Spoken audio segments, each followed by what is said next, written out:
கடலுக்கு போற நம்ம மீனவர்கள் கரைக்கு வருவாங்களா இல்ல சிறைக்கு போவாங்களா அப்படிங்கிறது இலங்கை கடற்படையோட கையில தான் இருக்கு. பல வருஷமா தமிழகத்துல இருக்கிற பிரச்சனையில முக்கியமான ஒண்ணு இலங்கை கடற்படையால தமிழக மீனவர்கள் கைது செய்யப்படுறதுதான். எல்லாம் தாண்டி மீன் பிடிக்கிறாங்கன்னு சொல்லி மீனவர்களோட படகுகளை உடைச்சு வலையெல்லாம் கிழிச்சு இலங்கை கடற்படை அட்டுழியம் பண்றாங்க. மாநிலத்திலும் சரி மத்தியிலும் சரி யார் ஆட்சிக்கு வந்தாலும் மீனவர்களின் வாழ்க்கையே கடலுக்கும் சிறைக்கும் இடைப்பட்ட ஒன்னாதான் இருக்கு. மீனவர்கள் கைதுக்கு முற்றுப்புள்ளி வைக்கணும்னு சொல்றாங்க, ஆனா ஆட்சிக்கு வந்ததும் அதை மறந்துடுறாங்க.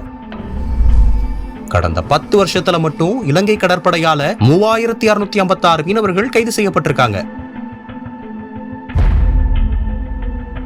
அரசியல்வாதிகளோட பல போலி வாக்குறுதியை கேட்டு அழுத்து போன மீனவர்களுக்கு புதிய நம்பிக்கையா விஜய் இருப்பாருங்கிறதுல எந்த மாற்று கருத்தும் இல்ல. சினிமாவில் இருக்கிற காலத்துல இருந்தே மீனவர்களோட பிரச்சனைக்காக அவங்களுக்கு ஆதரவா குரல் கொடுத்தவர் விஜய்.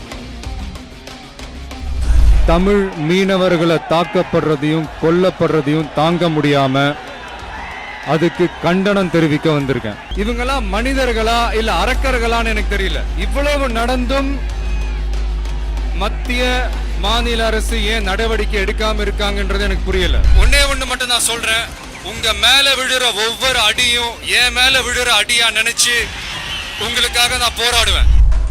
2026ல தமிழக முதல்வரா தலைவர் விஜய் பதவி ஏற்றா நிச்சயம் மீனவர்களின் வாழ்க்கையில மாற்றம் வரும்.